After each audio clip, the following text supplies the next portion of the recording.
Tsugi Radio, Système Famille. Et l'épisode d'aujourd'hui va parler du cycle de vie de la famille avec adolescents. Le podcast a été préparé par Julie Saurin, éducatrice spécialisée et intervenante systémique à Montaigu-Vendée. Bonjour Julie. Bonjour. Alors tu vas commencer par nous parler des changements du côté de l'adolescent. Oui, l'adolescent, en fait, il est confronté, lui, personnellement, à de nombreux changements qui modifient son corps, son apparence, son fonctionnement intellectuel, ses relations sociales. Il accorde de l'importance aux amis, aux modes, avec les tentations et les dérives possibles. Son humeur est instable et son comportement parfois imprévisible. Il recherche le contrôle sur sa propre vie. En fait, il s'individue au sein d'une relation assez intense avec ses parents, dont la présence demeure vraiment cruciale. C'est une période avec des choix importants qui nécessitent les conseils et le soutien des adultes. L'adolescent, en fait, il est vraiment pris dans un double mouvement. Il est à la fois attaché par un lien d'appartenance à sa famille, son école, son groupe de pairs, et en même temps, tout dans l'adolescence va dans le sens d'une individuation et d'une séparation. Et quelles répercussions l'adolescence a-t-elle sur la famille ? Alors, la transformation de l'enfant en adolescent se passe donc au sein du système familial en bouleversant certaines des fondations de la famille. La famille traverse une période d'instabilité et recherche un nouvel équilibre. Tous ces changements ont évidemment des répercussions sur les autres membres de la famille et les répercussions sont elles-mêmes diminuées ou favorisées par leurs réactions et leurs attitudes. On pourrait dire que la crise d'adolescence est aussi une crise familiale.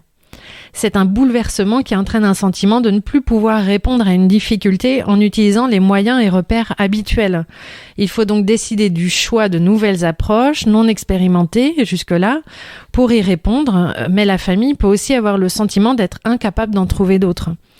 Il y a en même temps nécessité et impossibilité de décider comment réagir. Et que se passe-t-il pour les parents ? Alors l'adolescent se détache émotionnellement de ses parents, il a besoin d'indépendance, ce qui peut entraîner chez les parents une peur de perdre leur lien privilégié avec lui.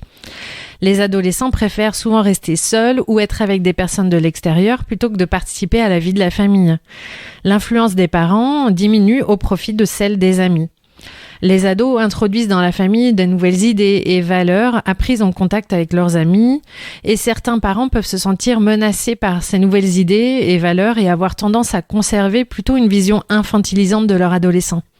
Donc l'adolescence est un vrai défi pour les parents, Julie. Oui, ils sont confrontés en fait au défi contradictoire de devoir relâcher les règles pour permettre à l'adolescent un contrôle approprié de sa vie, tout en établissant des limites raisonnables pour un jeune dont le jugement est encore fragile et dont l'expérience de la vie et de ses complexités est insuffisante. Donc les règles doivent gagner en flexibilité pour permettre l'autonomie et l'indépendance de l'adolescent.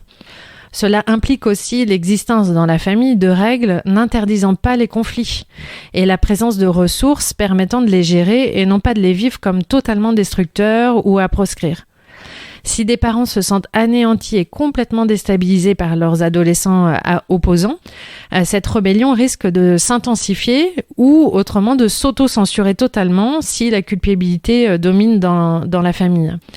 Donc si les parents se considèrent inadéquats et incompétents, le jeune peut lui se vivre comme méchant. Et dans ces situations, qu'est-ce qui peut se passer ? Alors si l'autonomisation n'est pas possible, soit le jeune part violemment en claquant la porte, c'est la rupture, et là le lien conflictuel il demeure de manière intense, soit autrement il arrête de grandir. La famille reste fixée à une étape antérieure qui est l'enfance.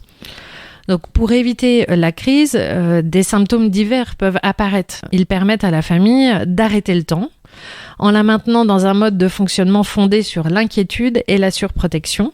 Et les symptômes permettent aussi de réunir les parents en les amenant à communiquer au travers et à propos de l'ado. Donc, ce dernier, il ne se désengage pas vraiment de sa famille. Les parents, par exemple, peuvent s'inquiéter de voir leur jeune fille ne plus manger, au lieu d'être confrontés à ces revendications de plus de liberté hors de la maison.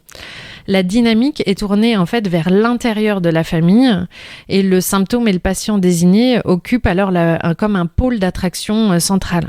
Et comment les parents peuvent-ils accompagner alors leur adolescent, Julie ? Alors les parents sont vraiment une base de sécurité pour permettre à leur enfant de s'intégrer dans le monde extérieur. L'adolescent va vraiment osciller entre la revendication de son indépendance et le recours au soutien familial pour l'aide et les conseils. Les ados qui se sentent proches de leurs parents présentent moins de comportements à risque. Des frontières flexibles, en fait, permettent à l'adolescent de sortir de la famille pour vivre de nouvelles expériences, mais aussi de revenir et chercher du soutien lorsqu'il est confronté à des difficultés importantes. Et donc, en conclusion... Alors, en conclusion, à l'adolescence, en fait, la place de l'enfant, elle est redéfinie dans la famille, ainsi que le rôle du parent à l'égard de l'enfant. Donc, les parents préparent leur adolescent à affronter le monde adulte en l'aidant à prendre ses responsabilités et ses engagements. Les règles, elles gagnent en flexibilité pour permettre l'autonomie et l'indépendance de l'adolescent. Et le fonctionnement, en fait, de la famille doit permettre à l'adolescent de composer entre sa famille, ses amis et l'école. Voilà, et un deuxième épisode sera consacré à cette période du cycle de vie qui est l'adolescence. Merci beaucoup Julie Saurin. Merci à vous. Et on se retrouve très vite pour un prochain podcast donc consacré à l'adolescence. C'est ça, à bientôt.